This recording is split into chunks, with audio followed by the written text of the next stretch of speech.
अच्छा भाई, अस्सलाम वालेकुम।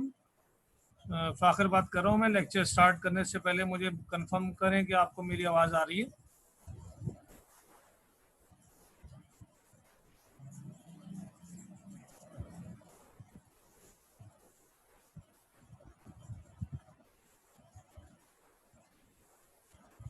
और साथ में स्लाइड भी शेयर हो रही है आपको। स्लाइड मैंने भी शेयर नहीं की शायद, एक से आई चेक। हाँ, स्लाइड भी शेयर कर ली मैंने। तो स्लाइड भी शेयर हो रही है, ये भी कंफर्म कर दें, और आवाज़ भी आपको आ रही है, ये भी कंफर्म करें।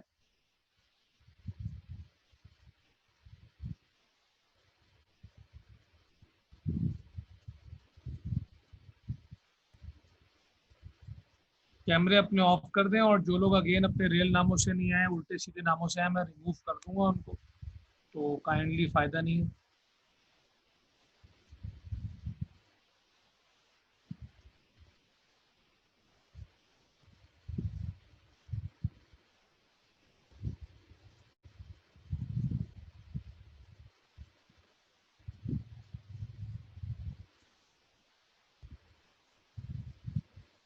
चले भी, तो कल के लेक्चर में हमने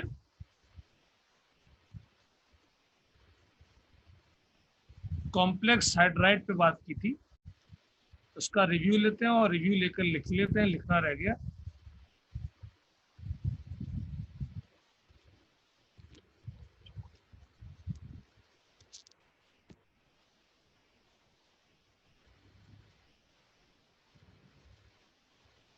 अच्छा भाई, डेफिनेशन के लिहाज से हमने ये पढ़ा था कि अगर एक हाइड्राइड हम 1A से उठाएं और एक हाइड्राइड हम 3A से उठाएं, और उनका आपस में हम करवा दें रिएक्शन,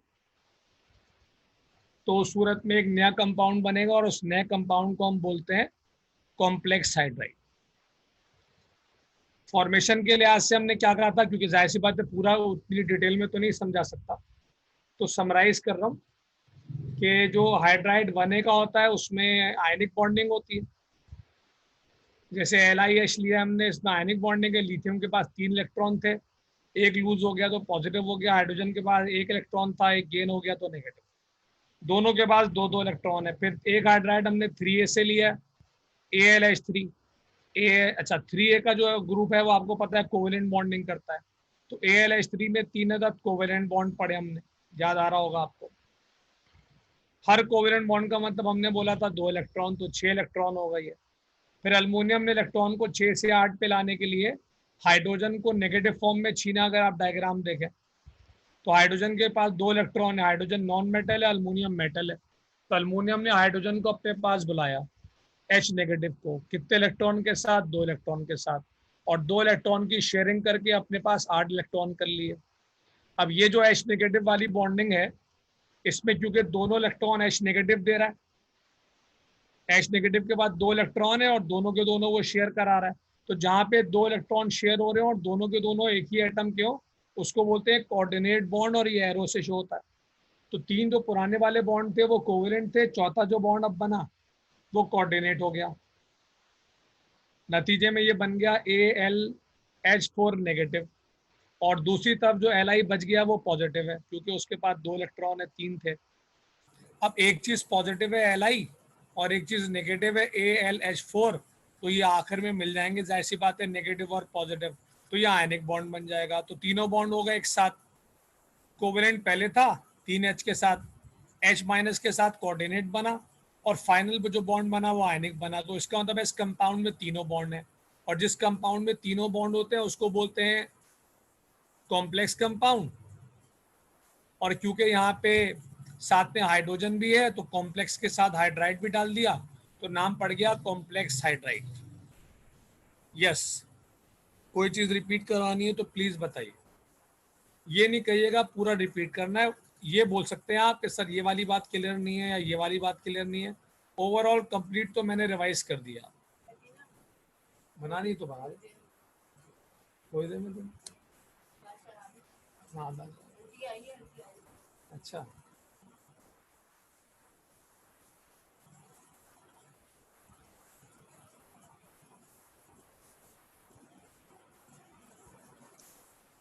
तीनों बॉन्ड वाली बात रिपीट कर दो तो पूरा ही रिपीट कर दो ना यार, तीनों बॉन्ड आ गए ना यार।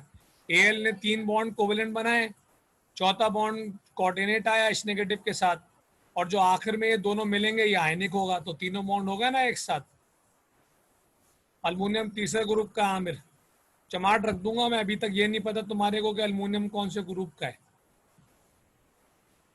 तुम्हारे घर पे लेक्चर चल रहे हैं ये वाले, खामा खाई में घर वाले भी सुन रहे होंगे, तुम लोग मेरे मुंह से उल्टा सीधा निकलवा रहे हो। अल्मोनियम का ग्रुप पूछ रहा है ये आमिर, सवाल देखो इसका। अब्दुल्ला आयनिक में लिथियम के बाद 3 इलेक्ट्रॉन थे, उसने 1 इलेक्ट्रॉन हाइड्रोजन को दे दिया, तो 3 में से 1 हाइड्रोजन को दे दिया, तो 2 रह गए।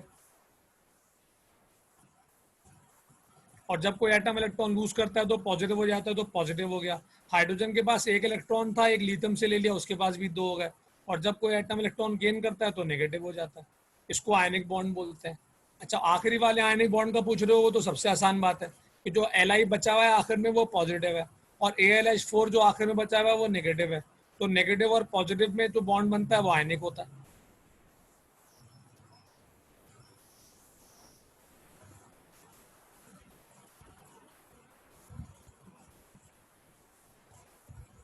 हमें टेंशन नहीं लेने का, तो ऐसा सवाल दोबारा भी कर ले, कोई इशू नहीं है।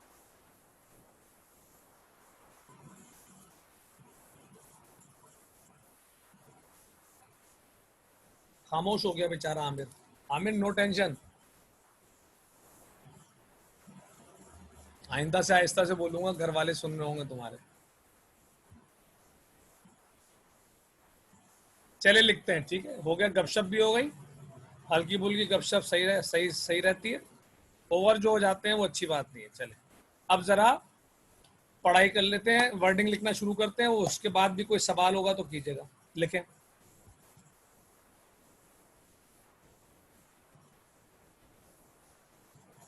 All those hydrides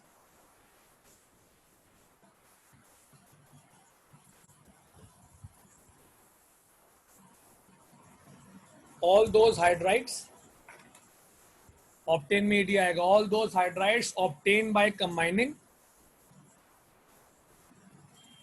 all those hydrides obtained by combining, हाँ भाई, all those hydrides obtained by combining,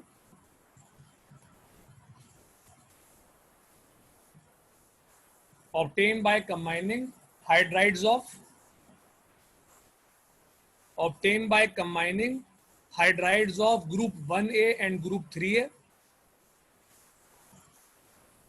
hydrides of group 1a and group 3a, hydrides of group 1a and group 3a,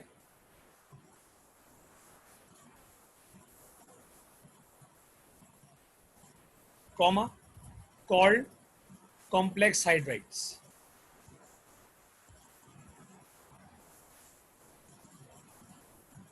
Called complex hydrides. Para number 2 में लिखें, called complex hydrides.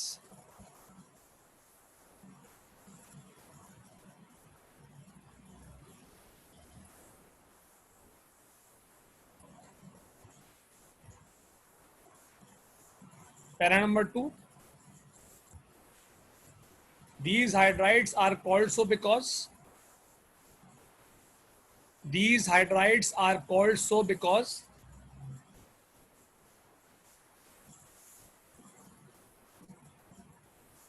these hydrides are called so because they contain ionic, covalent and coordinate, they contain ionic, covalent and coordinate all types of bonds.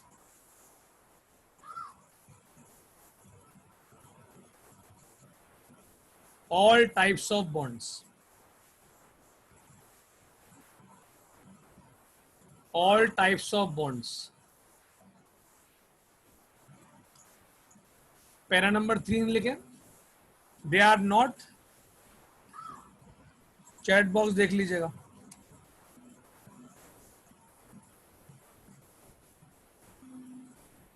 Contain के बाद मैंने क्या बोला, contain ionic, covalent and coordinate, तीनों नाम लिखे जो slide में भी दिख रहे हैं।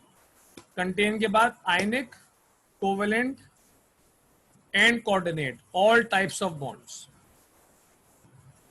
All types of bonds. Para number 3 लिखे, they are not to hydrides,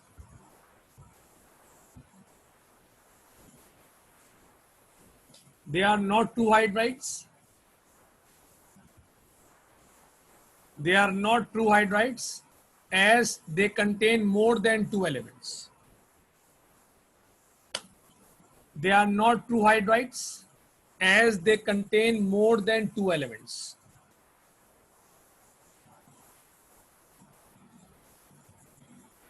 As they contain more than two elements.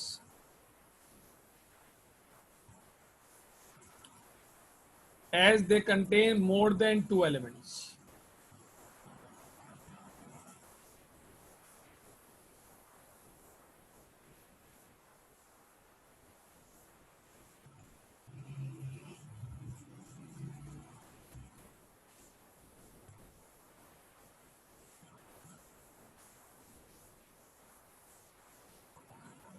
वो ग्राउंड स्टेट में नहीं होता ना अली, हम तो रिएक्शन करा रहे हैं।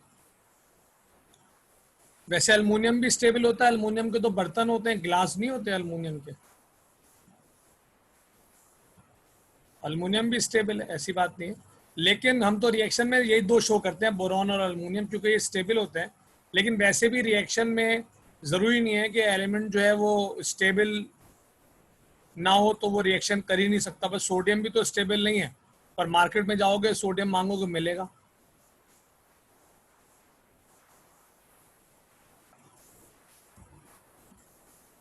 शुजात के अलावा और किसको स्क्रीन नहीं दिख रही? शुजात कह रहा है स्क्रीन नहीं दिख रही।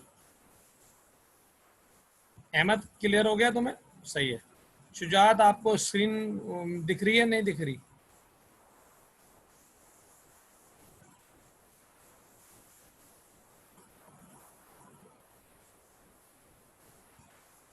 शुजात ये तुम्हारा जाती मसला लग रहा है इसलिए कि बाकी सबको तो दिख रही है स्क्रीन।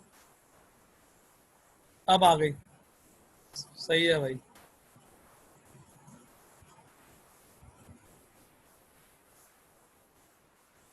चले भाई,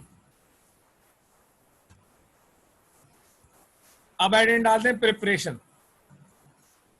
अगली हेडिंग डाल दें कॉम्प्लेक्स हाइड्राइड की, सब हेडिंग है preparation.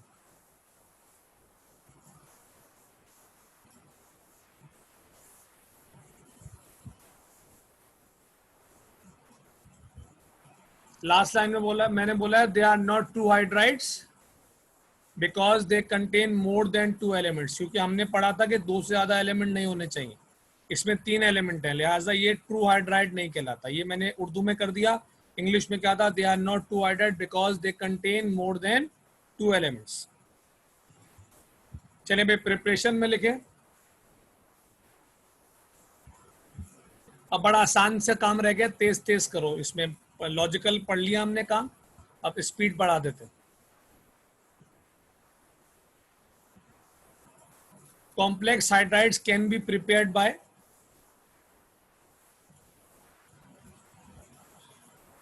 complex hydrides can be prepared by complex hydrides can be prepared by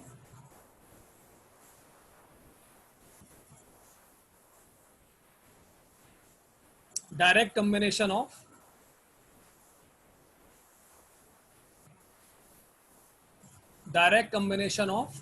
hydrides of direct combination of hydrides of direct combination of hydrides of group 1A and group 3A, group 1A and group 3A as shown below. Group 1A and group 3A as shown below.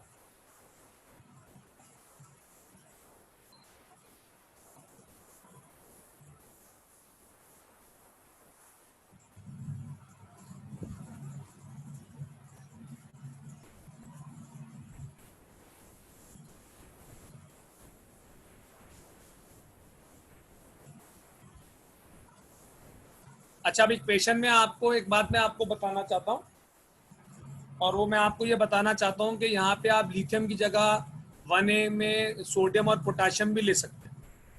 जरूरी नहीं कि यही equation रट्टा मारे जो यहाँ दिख रही है मैंने जो लिखी है। लिथियम की जगह आप सोडियम या पोटाशियम ले लें, अल्मोनियम की जगह बोरॉन ले सकते हैं आप। तो अगर आपको यही वाली इक्वेशन एज इट इज लिखनी है तो भी सही है, और अगर आप एलिमेंट चेंज करना चाहते हैं अपनी पढ़ाई के लिहाज से तो अलाउ है, इसमें आपको इशू नहीं। जो लोग इक्वेशन लिख चुके होंगे वो हेडिंग डाल देंगे प्रॉपर्टीज।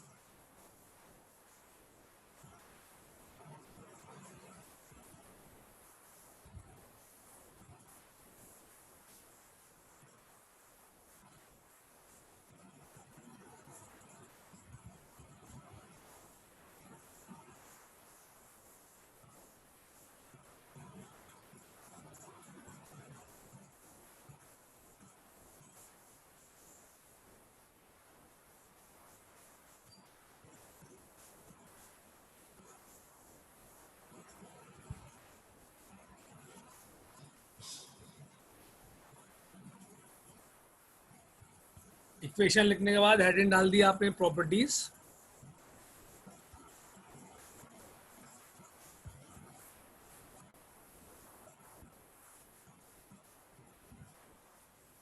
हो जाएगा अपलोड। तैयार क्यों मिस किया तुमने? मिस कर दो, हो जाएगा अपलोड। जीमेल की आईडीज बन रही हैं आप लोगों की ना, हो जाएगा अपलोड। सारे लेक्चर्स रिकॉर्डेड हैं।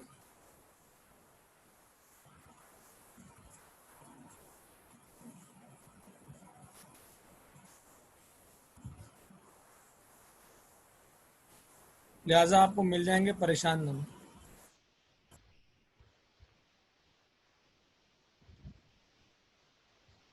चलिए प्रॉपर्टीज लिखे। Following are few properties of complex hydrides. Following are few properties of complex hydrides.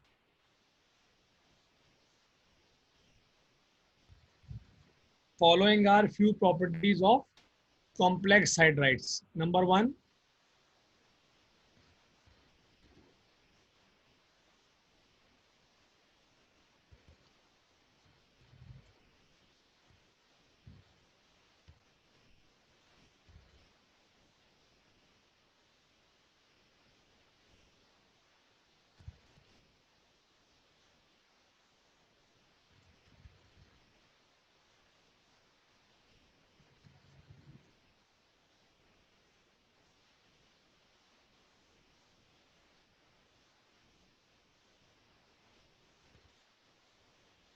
ये एनआरओ क्या चीज़ है भाई? अभी मैं रिमूव कर दूंगा तो बोलोगे। बोला भी है मैंने कि अपने इंसानी नाम से आइए। बोल ही नहीं रहा आमिर तो आवाज़ क्या आएगी? स्लाइड देख रहा था, ये लोग कह रहे हैं स्लाइड नहीं आ रही। अच्छा पहले प्रॉपर्टी लिख लो, फिर देखते हैं स्लाइड के बारे में। चलिए प्रॉपर्टी नंबर 1 लिखे। Like ionic hydrides, they exist in solid state. Like ionic hydride, they exist in solid state. They exist in solid state and stable up to 300 degrees centigrade. And stable up to 300 degrees centigrade. तो आयनिक hydride की तरह solid है ये, और 300 degree centigrade तक ये बर्दाश्त कर लेंगे हीट, फिर ये मेल्ट होकर लिक्विड बन जाए।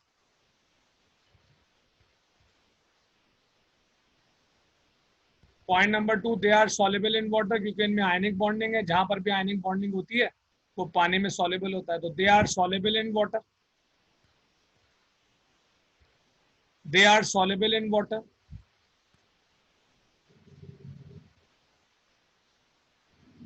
पहले पॉइंट को रिपीट कर देता हूं मैं। मैंने पहले पॉइंट में क्या लिखवाया? Like ionic hydrides, they exist in solid state, and stable up to 300 degrees centigrade,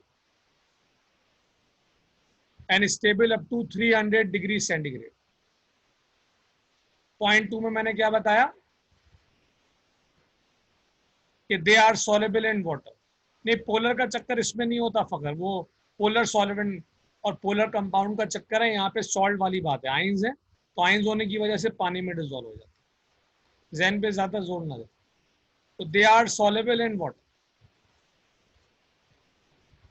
they are soluble in water क्योंकि आयंस है इनके पास। ठीक है, पोलर तो कोवलेंट में होता है। Point number 3। अच्छा, पॉइंट नंबर 3 का जो सेंटेंस है वो तो मैं लिखवा रहा हूँ आप पर, इक्वेशन आपने खुद लिखनी है और चैट बॉक्स पे मुझे दिखाना है प्राइवेट में, ऐसे ओपन नहीं लिखेंगे वरना बाद लोग कॉपी करें। और उसके बाद फिर जब दो 30 सेकंड के बाद फिर मैं भी लिख दूंगा तो वेरीफाई हो जाए। तो पॉइंट नंबर 3 लिखें, दे रिएक्ट विद वाटर। जिनके पास स्लाइड शो हो रही है वो स्लाइड से देख के लिख लें, सिर्फ दे लगाना है, पूरा जुमला लिखा हुआ है, शुरू में दे लगाना है बस। जिन लोगों के पास स्लाइड शो हो रही है वो स्लाइड से देख के लिख सकते। They react with water to form respective bases with hydrogen gas.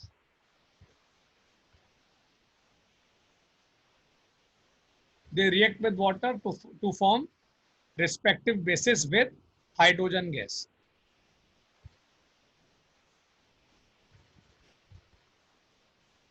Respective bases with hydrogen gas. अच्छा, हाइड्राइड ये वाला लेना है आपको।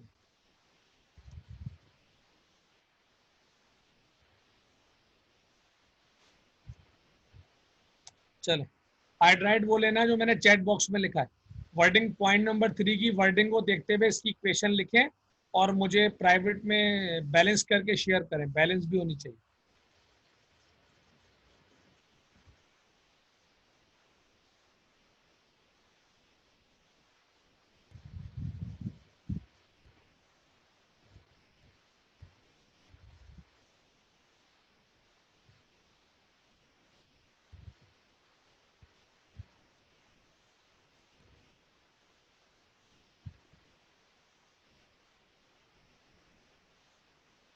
NaAlH4 को पानी से मिलाओ ना, लिखा हुआ तो reaction with water, react with water. पूरा रिएक्शन बताओ भाई, ये क्या है लिख दिया ईडी।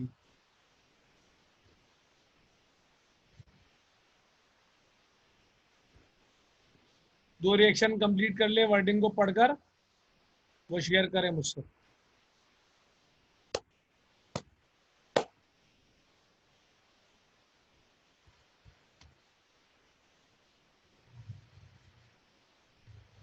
समीर ऐसा ना करो।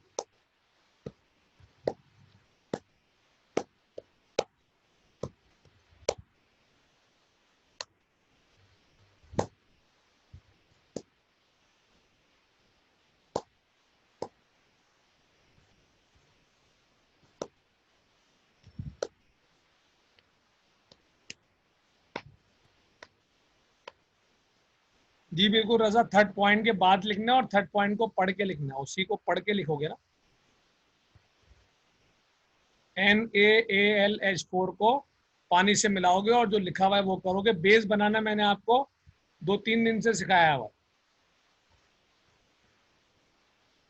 अहमद, हाइड्रोजन के साथ 4 आएगा, बाकी सही है।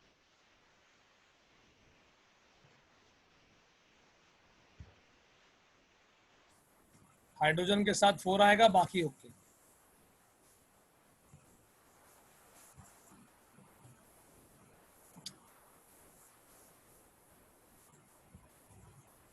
वो बहुत ही डिले चल रहा है, इतनी देर लगा दी इक्वेशन लिखने में।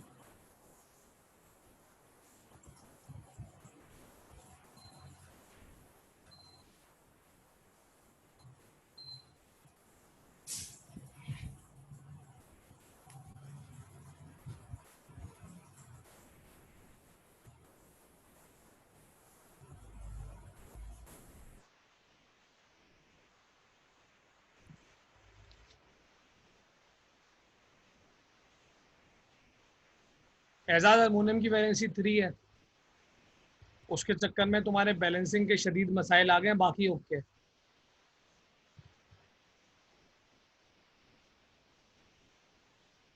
क्यों नहीं बन सकते एक टाइम में 2 बेस भाई, क्या हो गया? कहीं पढ़ का है ऐसा ही नहीं बन सकते? दो बन सकते हैं बिल्कुल, 2 मेटल है तो 2 बेस बनेंगे। सोडियम अपना बेस बनाएगा, अल्मोनियम अपना बेस बनाएगा। सोडियम की वैलेंसी 1 है, वो उसके लिहाज से OH लगाएगा। अल्मोनियम की वैलेंसी 3 है, वो उसके लिहाज से OH लगाएगा। कल नहीं थे ना तुम? चलो तुम्हें गुंजाइश देते हैं इस बात की, इसीलिए मैंने एक्सप्लेन कर दिया। इब्राहिम बैलेंस नहीं है, बाकी किया सही है। पानी के साथ 4, हाइड्रोजन के साथ 4। चले भाई, काफी टाइम दे दिया मैंने। जी जी, जितने जितने मेटल होंगे उतने बेस बन सकते हैं, सही बात। किसी मेटल पे पानी से मिलने पे पाबंदी नहीं।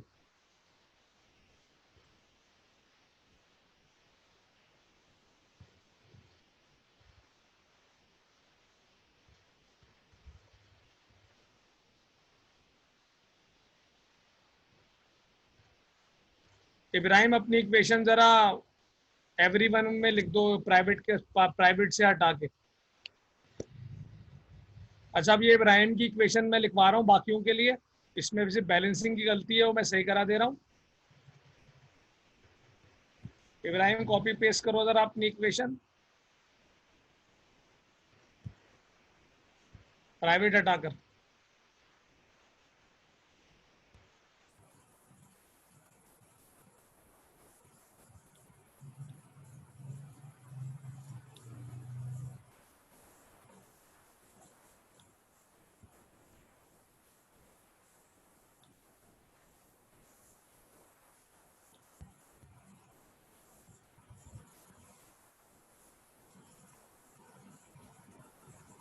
अगर अल्मोनियम की वैलेंसी 3 है तो OH 4 कहाँ से आ गए हैं? Al की वैलेंसी 3 है तो 3 OH होंगे, 4 कहाँ से आ गए? अच्छा देखिए, ये इब्राहिम की इक्वेशन बिल्कुल ठीक है, इसमें पूरी क्लास इसको देख के लिख ले। अगर मिस्टेक कुछ सवाल करना है तो मुझसे कर ले। सोडियम की वैलेंसी 1 है तो NaOH है, अल्मोनियम की वैलेंसी 3 है तो 3 OH हो गए। और बैलेंस करने के लिए बैलेंसिंग की मिस्टेक है इसमें, पानी के साथ 4 आएगा और हाइड्रोजन के साथ 4 आएगा। जल्दी कर ले, मैं नेक्स्ट टॉपिक शुरू कर रहा हूँ। चले, हाइड्राइड नंबर 4 की एडेंट डाल दें।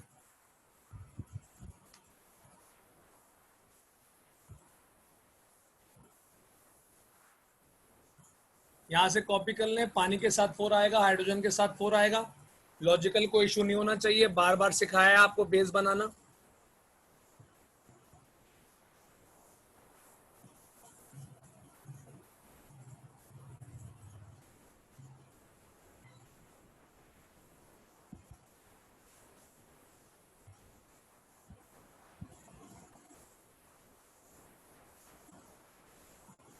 चले भाई, सारे लोग एडेंट डाल दें। Polymeric hydride. कोई लॉजिकल सवाल है यहाँ तक तो कर सकते हैं, इक्वेशन पे बात हो गई है बहुत।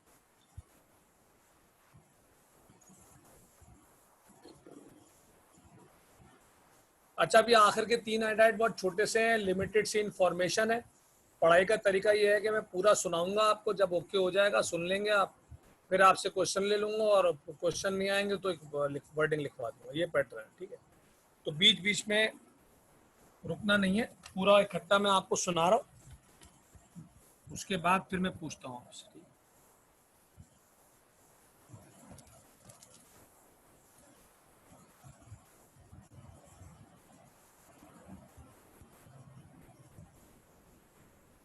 इसलिए कि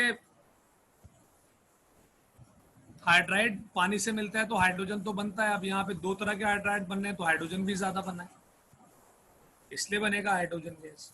अगर सिर्फ सोडियम हाइड्राइड लेते तब भी तो हाइड्रोजन गैस बनता ना, सिर्फ अल्मोनियम हाइड्राइड लेते तब भी बनता। अलग से करके देख लेना तुम। अब दोनों से हाइड्रोजन गैस बन रहा है तो हाइड्रोजन ज्यादा बन गए, 4 बन गए, 1 सोडियम की वजह से और 3 अल्मोनियम की वजह से। समझा बात?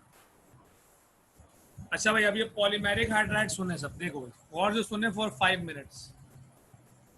2 हाइड्राइड ऐसे थे, बेरिलियम और मैग्नीशियम के, जिनको हमने आयनिक हाइड्राइड से निकाल दिया। जो नहीं थे वो सुने गौर से, बाकियों को याद होगा। और वजह हमने ये कही थी कि भाई ये कोवेलेंट बॉन्डिंग करते हैं तो उनको आयनिक से निकाल। अब जब इनको आयनिक से निकाला इस वजह से कि ये कोवेलेंट बॉन्डिंग करते हैं, तो इनको कोवेलेंट हाइड्राइड में आना चाहिए था, पर ये वहां पर भी नहीं आए। तो आयनिक हाइड्राइड से निकाले गए और कोवेलेंट हाइड्राइड में इनको डाला नहीं। तो वजह क्या है? वजह यह है कि इनमें एक छोटी सी इजाफी बात है, जो कि किताब चाहती थी कि आपको अलग से बताया जाए, इसीलिए इसका अलग नाम दे दिया। और वो इजाफी बात यह है कि ये जो 2 हाइड्राइड हैं बेरिलियम और मैग्नीशियम के, इनमें ये खास बात है कि अपने स्ट्रक्चर की वजह से, अपने साख की वजह से, जो कि ड्राइंग में मैंने दिखाने की कोशिश भी की है अगर आप देखें, तो अपने स्ट्रक्चर की वजह से होता यह है कि इनका एक मॉलिक्यूल दूसरे से, दूसरा तीसरे से, तीसरा चौथे से जुड़ता चला जाता है। BeH2 इसका एक मॉलिक्यूल है, उसके बराबर में BeH2 वो दूसरा मॉलिक्यूल, फिर बराबर में BeH2 तीसरा मॉलिक्यूल। एक मॉलिक्यूल का दूसरे मॉलिक्यूल से कोई ताल्लुक नहीं, पर क्योंकि पहले मॉलिक्यूल का बेरिलियम पार्शियल पॉजिटिव है और दूसरे मॉलिक्यूल का हाइड्रोजन पार्शियल नेगेटिव है, तो ये आपस में अटैच हो जाते हैं। मॉलिक्यूल 1 2 से, 2 3 से, 3 4 से, और अटैच होने के बाद ये एक लॉन्ग चेन बना लेते हैं, लंबा स्ट्रक्चर बना लेते हैं, लंबा मॉलिक्यूल बना लेते हैं, जिसको केमिस्ट्री में पॉलीमर बोलते हैं। जिसको केमिस्ट्री में क्या बोलते हैं? पॉलीमर। मास फुरकान क्या हो गया? जिसको केमिस्ट्री में पॉलीमर बोलते हैं, और इसीलिए such hydrides are called polymeric hydrides.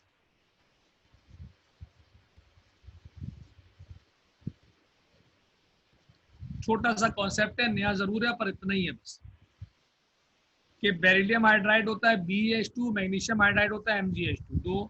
दोनों कोवेलेंट बॉन्डिंग करते हैं, तो दोनों कोवेलेंट हाइड्राइड में आने चाहिए, पर अपने शक्ल की वजह से इनमें इजाफी एक एबिलिटी है कि इनके बहुत सारे मॉलिक्यूल आपस में ज्वाइन होकर एक लॉन्ग चेन बनाते हैं। उस लॉन्ग चेन को केमिस्ट्री में पॉलीमर कहते हैं, 9 में पढ़ा होगा। और इसी वजह से these hydrides are called polymeric hydrides. अब कैसे जुड़ते हैं उसके लिए डायग्राम देख लो, और वर्डिंग भी लिखवाऊंगा। तो डायग्राम अगर आप तवज्जो से फोकस करें तो जुड़ने का तरीका क्या है?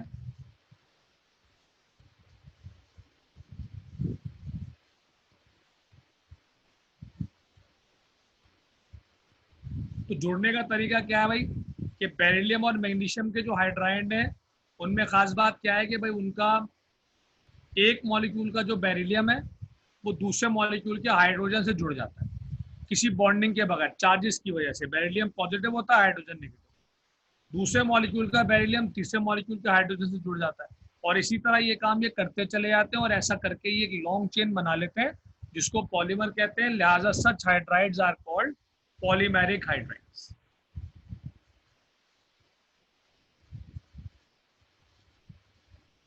अब किसी को कोई क्वेश्चन करना है तो करो, ताकि मैं लिखूं।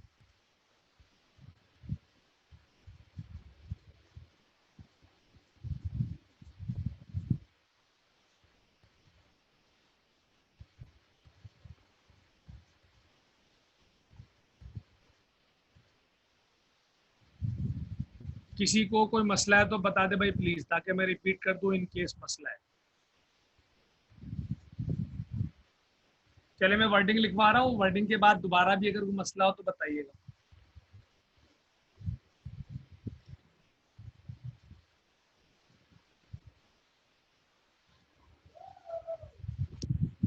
चले लिखे, the hydrides of beryllium and magnesium,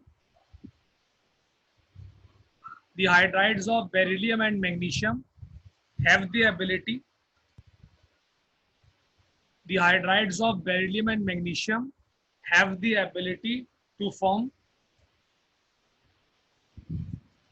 have the ability to form, have the ability to form long chain structures, have the ability to form long chain structures, that is polymers, long chain structures, that is polymers. हाँ भाई, that is polymers, that is polymers called polymeric hydrides, called polymeric hydrides, called polymeric hydrides. एक दफा और सुने, the hydrides of beryllium and magnesium, the hydrides of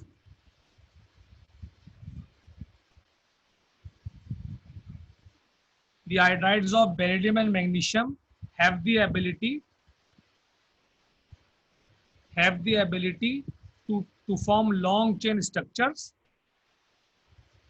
have the ability to form long chain structures, that is polymers, that is polymers, that is polymers called polymeric hydrides, called polymeric hydrides. Para number 2, in such hydrides, in such hydrides,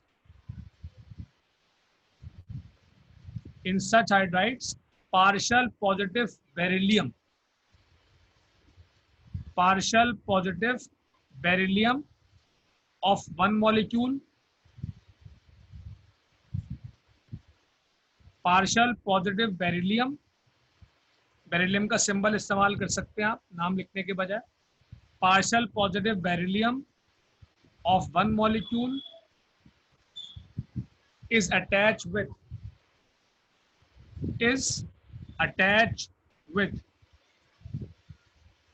partial negative hydrogens, is attached with partial negative hydrogens, partial negative hydrogens of other molecule, partial positive hydrogens of other molecule, partial positive hydrogens of other molecule as shown below, as shown below.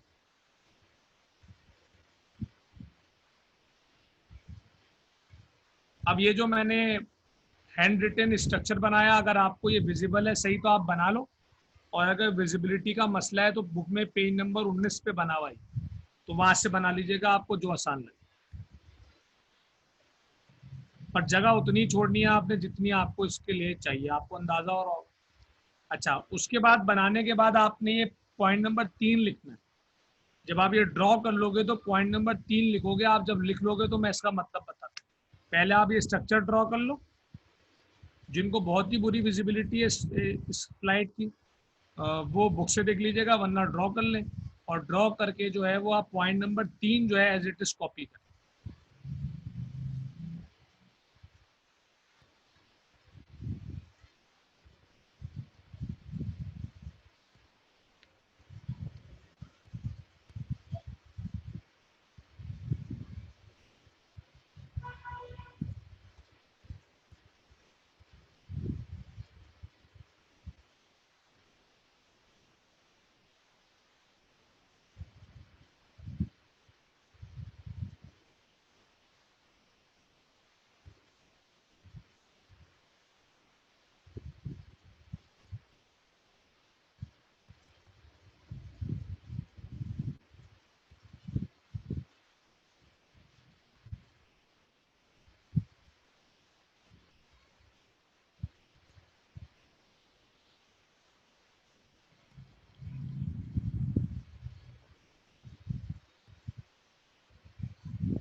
अच्छा, point number 3 क्या message दे रहा है? Page number 19 बनाया, 9 नहीं बताया, 19 खोलोगे, page number 19 खोलोगे दिख जाएगा, सामने बना होगा। अच्छा, अब ये जो पॉइंट नंबर 3 लिखा हुआ है, ये मैसेज दे रहा है कि इनकी जो प्रॉपर्टीज हैं ये आयनिक और कोवलेंट के दरमियान में, जैसे आयनिक में आपने कहा था कि मेल्टिंग पॉइंट हाई होगा, और बॉइलिंग में आपने कहा था मेल्टिंग पॉइंट लो होगा, तो इनका मेल्टिंग पॉइंट मॉडरेट होगा, ना हाई ना लो। नहीं, डुअल कैरेक्टर सही वर्ड नहीं, दरमियानी सही वर्ड है, दरमियानी मैथमेटिकल पॉइंट है ये। जैसे अगर एक का मेल्टिंग पॉइंट 1000 है और एक का 100 है, तो इनका 500 होगा, 600 होगा, दरमियान में होगा। अगर एक की डेंसिटी हायर साइड पे, एक की डेंसिटी लो है, तो इनकी मॉडरेट होगी, ये मतलब। अगर क्लियर हो गया तो हाइड्राइड नंबर 5 की हेडिंग डाल। सवाल करना है तो कर ले।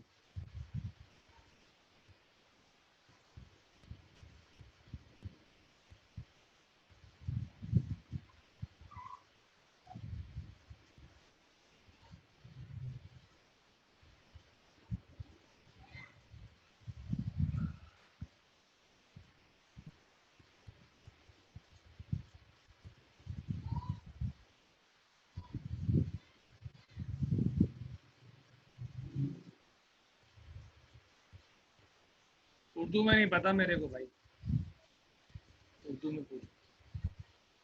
चलो भाई, पॉइंट हाइड्राइड नंबर 5 ये डाल दे, इंटरस्टिशियल हाइड्राइड। ये भी छोटा टॉपिक कहलाता है, लिमिटेड इंफॉर्मेशन।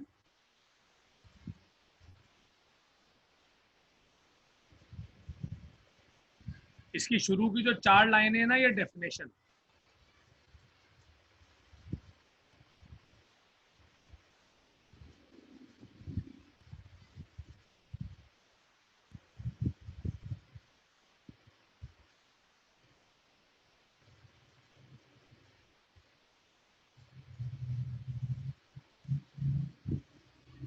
शुरू कर रहा है भाई।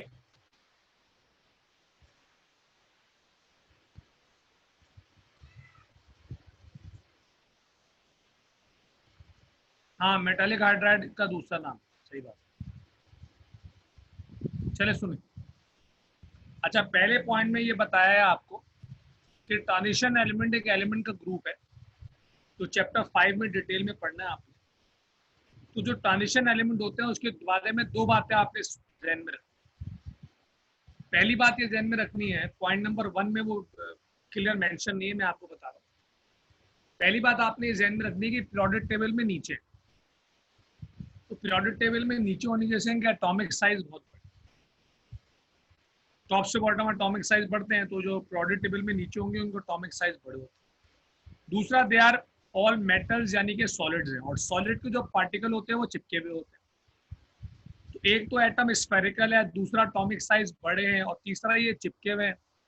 तो सारी बातों को जहन में लाओ तो इनके बीच में स्पेसेस क्रिएट हो जाते हैं। जैसे 5-6 फुटबॉल्स को आप एक साथ जोड़ दो जमीन पे रखकर, तो बीच में स्पेसेस क्रिएट हो जाए। Those spaces are called interstices. ये जो स्पेसेस होते हैं इनको बोलते हैं इंटरस्टिस। ठीक है भाई, दीज स्पेसेस आर कॉल्ड इंटरस्टिस। अब इसके बाद से जो जो लिखा है वो जहन आपका खुद ही समझ में आता जाए। अब ये जो इंटरस्टिसेस हैं, आम हालात में इनमें भरी होती है हवा, क्योंकि आपको पता है जहां कुछ नहीं होता वैक्यूम होता है, वहां हवा जाती है। तो आम हालात में these spaces are naturally filled by air. हमने क्या किया कि हाई प्रेशर से हाइड्रोजन को धक्का दिया, तो हाइड्रोजन ने एयर को हटाया और एयर को रिप्लेस कर दिया। तो एयर हटती जा रही है, हाइड्रोजन प्लेस होता जा रहा है स्पेसेस में, ट्रैप होता जा रहा है, जो आप बोले फिल होता जा रहा है, ऐसा बोलो।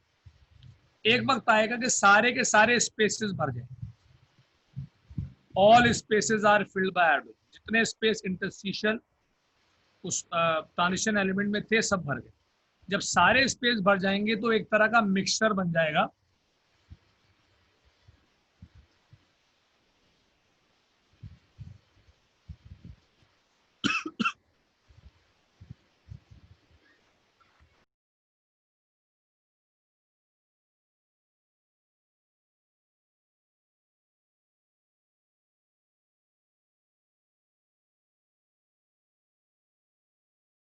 सॉरी भाई, तो एक तरह का मिक्सचर बन जाएगा। मिक्सचर इस वजह से क्योंकि रिएक्शन तो कोई है नहीं, तो ये जो मिक्सचर बन जाएगा मेटल का और ट्रांजिशन एलिमेंट का, नहीं उल्टा बोला, मेटल का, ट्रांजिशन मेटल का और हाइड्रोजन का, इसको बोलते हैं इंटरस्टिशियल और मेटेलिक हाइड्राइड। ठीक है भाई, तो पहले मैंने आपको बता दिया स्पेसिस का नाम इंटरस्टिशियस है, फिर मैंने आपको बताया स्पेसिस में हवा भरी होती है, फिर मैंने बताया हवा को हटा के हाइड्रोजन आ जाएगा, फिर मैंने बताया हाइड्रोजन जब आ जाएगा तो रिएक्शन रिएक्शन कोई नहीं होगा, एक तरह का मिक्सर बन जाएगा, मेटल भी होगा और उसके स्पेसिस में हाइड्रोजन भी होगी। तो ये जो मिक्सचर है रिएक्शन के बगैर जो बन रहा है, इसको बोलेंगे इंटरस्टिशियल और मेटेलिक हाइड्राइड। किसी को डेफिनेशन रिवाइज करवानी है तो प्लीज।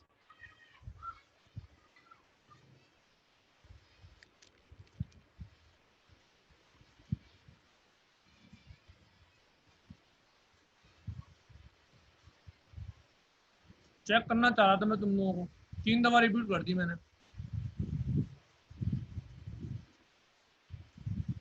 नहीं लिखवाने की बात नहीं कर रहा हूँ, समझाइए। आखिरी दफा सुने, पहले आपको क्लियर हो गया कि स्पेसिस जो होते हैं ट्रांजिशन एलिमेंट के दरमियान, उनको इंटरस्टिसेस बोलते हैं, पहली बात। अब जो सवाल करेगा वो स्पेसिफिक करेगा कि सर ये वाली बात पता है, पूरा रिपीट नहीं होगा। तो स्पेसिस का नाम रखा इंटरस्टिसेस जो नेचुरल है। फिर कहा कि स्पेसिस में भरी होती है एयर, जहां पर भी खाली जगह होगी हवाएं।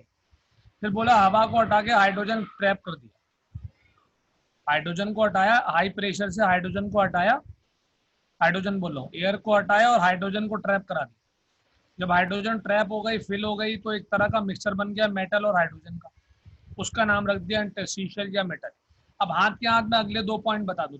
आखिरी वाला जो पॉइंट है वो अभी पढ़ा, सिर्फ लिखना है, वो अभी चैप्टर 5 का है, पढ़ाऊंगा नहीं।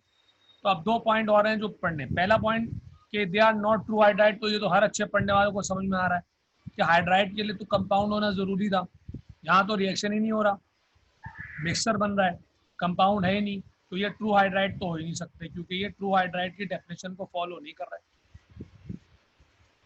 फिर अगले पॉइंट में लिखा हुआ है कि नॉन स्टिचोमेट्रिक है। तो नॉन स्टिचोमेट्रिक का मतलब क्या होता है, इसके नाम पे मत जाओ, नाम तो मजबूरी है लिखना, इसे काम पे जाओ। काम क्या है कि नॉन स्टिचोमेट्रिक का मतलब ये है कि इसका कोई फॉर्मूला नहीं होता, क्योंकि कंपाउंड तो बन नहीं रहा, तो कोई फॉर्मूला वार्मूला नहीं है, कोई एटम की तादाद, कोई रेशो 2:1 कुछ फला, तो कोई फॉर्मूला नहीं है, कोई रेशो नहीं है, लिहाजा कोई कैलकुलेशन नहीं हो सकती।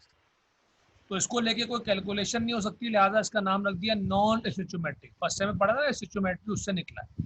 स्टिचोमेट्रिक का मतलब होता था कैलकुलेशन, यहाँ कैलकुलेशन नहीं हो रही, तो लिहाजा इसको बोल दिया नॉन स्टिचोमेट्रिक, क्योंकि इसका कोई फॉर्मूला वगैरह है नहीं, क्योंकि ये कंपाउंड ही नहीं है, मिक्सर है, मिक्सर का तो फॉर्मूला होता भी नहीं। चलिए, अब आप मुझे स्पेसिफिक क्वेश्चन अलाउ कर दिए, मैं स्पेसिफिक क्वेश्चन कर दो तो फिर मैं वर्डिंग लिखता हूँ। रिपीट का वर्ड लिखना अलाउ नहीं, सवाल करो।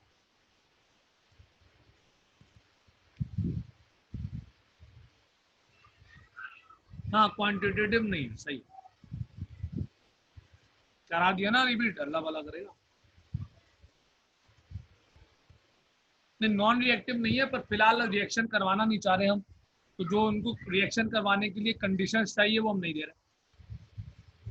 इब्राहिम का बड़ा अच्छा सवाल है, तो उसका जवाब दे दिया मैंने कि नॉन रिएक्टिव नहीं होते, पर हर रिएक्शन को कुछ रिक्वायरमेंट्स होती है टेम्परेचर वगैरह की, वो हम नहीं दे रहे हैं इनको।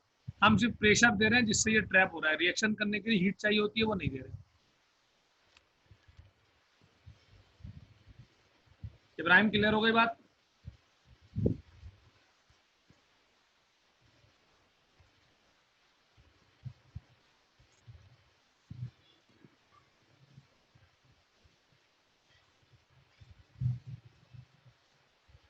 हसन, तुम्हारे सवाल का जवाब दे दिया मैंने, क्वांटिटेटिव नहीं है, सही लिखा तुमने, यानी कैलकुलेशन नहीं हो सकती, क्वांटिटी का कोई टॉपिक डिस्कस नहीं हो सकता।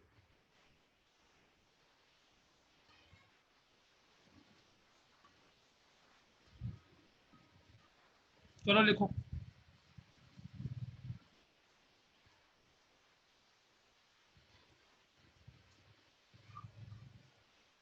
अगर आप स्लाइड देख के लिखेंगे तो आपको आसानी हो जाएगी, इसलिए कि बिल्कुल इसी स्टाइल में लिखवा रहा हूँ, ठीक है। शुरू के 4 पॉइंट को मिला के लिखवा रहा हूँ, ये डेफिनेशन है। The spaces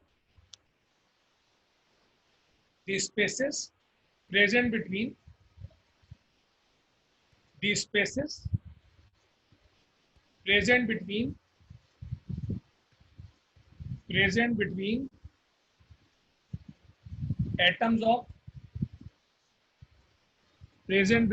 atoms of transition elements,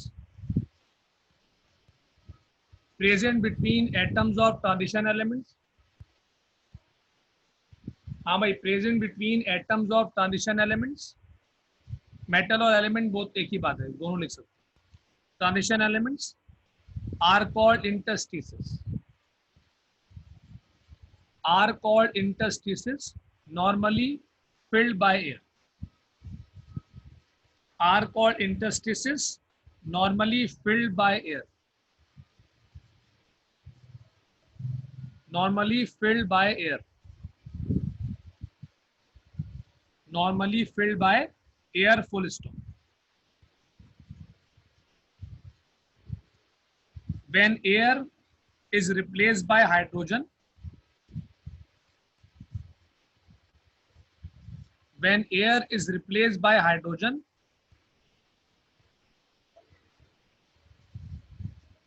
when air is replaced by hydrogen,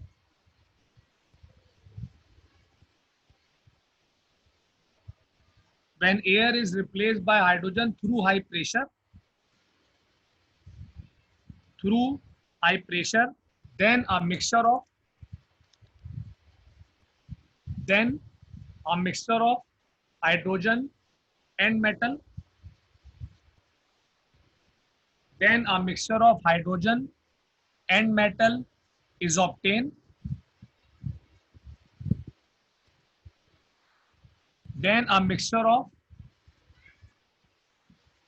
hydrogen and metal is obtained, hydrogen and metal is obtained, ED आएगा obtained, called interstitial or metallic hydride, called interstitial or metallic hydride, called interstitial or metallic hydride.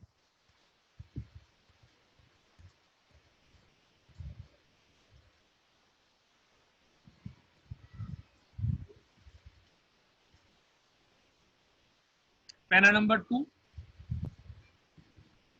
They are not true हाइड, para number 2, 3, 4 तो आप खुद भी लिख सकते हैं slide से देख के. They are not true hydrides, they are not true hydrides, they are not true hydrides as formed, they are not true hydrides as formed,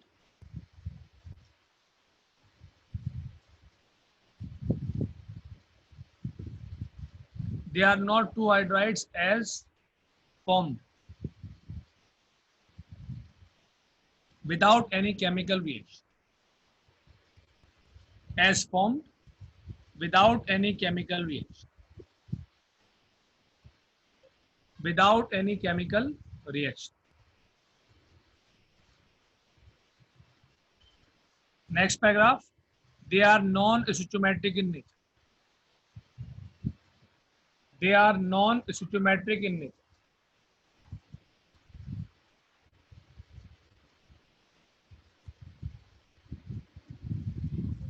they are non-stoichiometric in nature. Last paragraph, they used as catalyst, they used as catalyst, they used as catalyst as liberate hydrogen gas on heating, as liberate hydrogen gas on heating, as liberate hydrogen gas on heating. अच्छा भाई, ये जो आखिरी point है, जैसे मैंने कहा इसका ताल्लुक कैटलिस्ट से है, वो चैप्टर 5 में पढ़ना है, तो ये मैं अभी समझा नहीं सकता, ज़्यादा लिमिटेशन है. बाकी कोई सवाल आप करना चाहे तो कर ले. ये हाइड्राइड खत्म हो गया, एक हाइड्राइड रह गया जो हमने पढ़ना है ऑन थर्सडे, और फिर हम नया टॉपिक शुरू करेंगे. आज के लेक्चर में कुछ पूछना चाहते हैं तो मोस्ट वेलकम पूछ. और इब्राहिम तुमने सही लिखा, जो लिखा तुमने जो लिखा है सही लिखा है. मैं पढ़ाने लग गया था तो मैं बीच में तुम्हें ओके नहीं दे पाया.